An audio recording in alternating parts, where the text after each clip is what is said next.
नमस्ते। आज मैं बात करूंगा भारतीय अर्थव्यवस्था के बारे में, स्टेट ऑफ इंडियन इकोनॉमी। विकसित भारत की ख्वाहिश को मुकम्मल होने के लिए अमृतकाल में भारत की इकोनॉमी 4 ग्लोबल फैक्टर्स को कैसे एड्रेस करती है, यह समझना बेहद जरूरी है, जो अभी कुछ दिन पहले भारत सरकार ने अपनी इकोनॉमिक सर्वे में बताई है।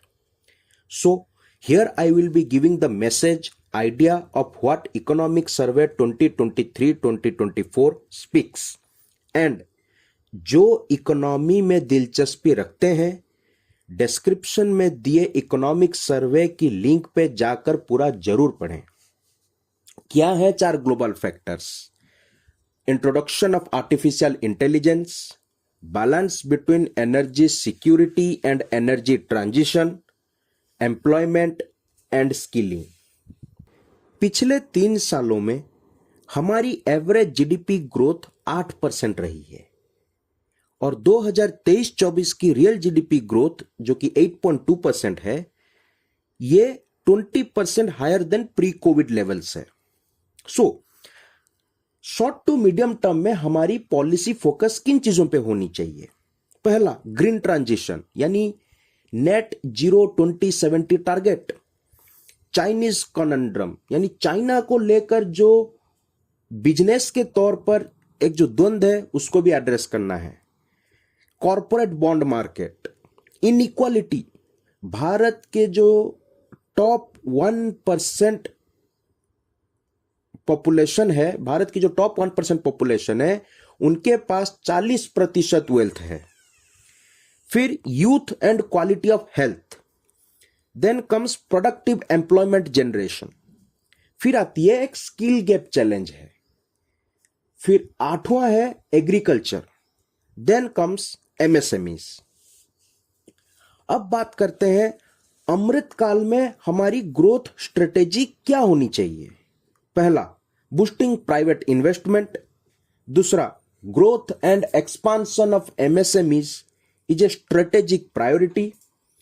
फिर आती है एग्रीकल्चर की जो पोटेंशियल है as a engine of future growth must be recognized. फिर we need to secure the financing of green transition. Education और एम्प्लॉयमेंट के बीच एक गैप है दैट मस्ट बी ब्रीच्ड। और छठा है focused building of state capacity and capability requirement. Two top of the line important developments क्या है अगर भारतीय इकोनॉमी की बात की जाए? आइए जानते हैं।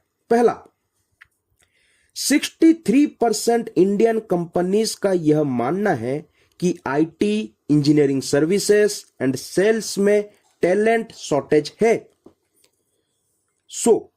10 साल से स्किल इंडिया का ढोल पिटा जा रहा है, मगर सरकार के पास रोजगार के नाम पर कोई ठोस आंकड़े बताने को नहीं है।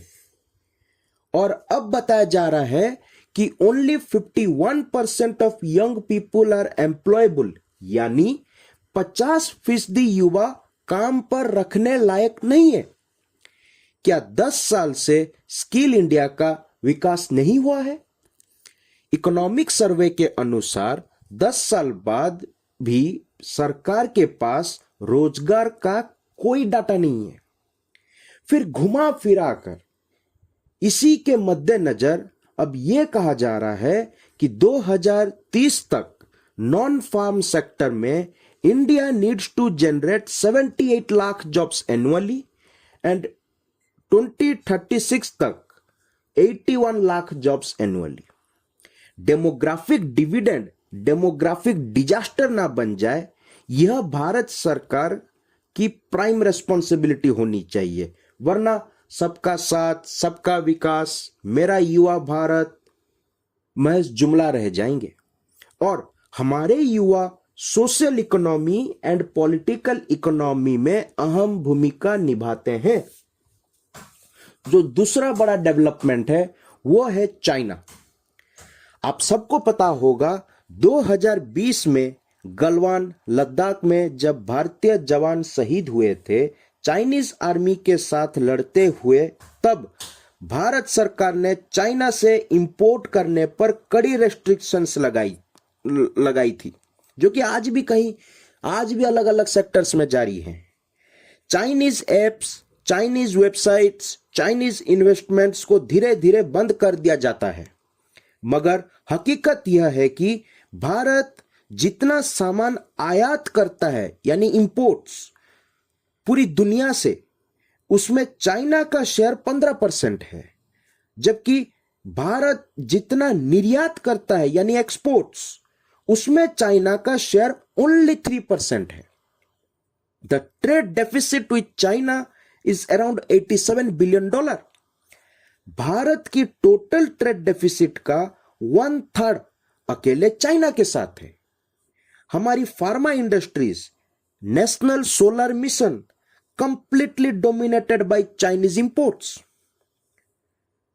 4 साल बाद सरकार यह मानती है कि आत्मनिर्भर भारत कहने और बनने में फर्क है। In case of China, we need to have right balance of imports of goods and imports of capital, यानी foreign direct investment in Indian markets. China पूरी दुनिया में इलेक्ट्रिक व्हीकल सप्लाई चेन को डोमिनेट करती है, जो हमें भी चाहिए, और इसके लिए भारत में चाइनीज इन्वेस्टमेंट्स की जरूरत है। यह बात आर्थिक सर्वेक्षण कह रही है, मैं नहीं कह रहा। हमें manufacturing, cost of production, logistics, export resilience को इंप्रूव करनी होगी, and no economic growth must be exclusionary. जब इस देश में नौकरी की कमी है एक तरफ, नौकरी नहीं है अलग समस्या है, नौकरी का डाटा नहीं है दूसरी तरफ, फिर तरक्की के सारे डाटा पर कैसे भरोसा कोई कर ले? प्रधानमंत्री 8 करोड़ नौकरियां पैदा करने का दावा करते हैं। यह बात इकोनॉमिक सर्वे में लिख देते, मगर नहीं। रोजगार को लेकर आर्थिक सर्वेक्षण में एक भी शानदार उदाहरण नहीं है जिसको लेकर 10 साल में करोड़ों युवाओं को करोड़ों स्कीमों के तहत स्किल ट्रेनिंग, स्टार्टअप्स का दावा किया जाता है। और यहां पूरे देश में करोड़ों को धर्म जाति का अफीम चढ़ाकर सियासती खेल चल रही है। हाउस होल्ड कंजम्पशन एक्सपेंडिचर सर्वे के मुताबिक भारत में मात्र 56% लोग ही 3 बार का खाना खा पा रहे हैं। चाइना के सहारे हमारी मेक इन इंडिया है।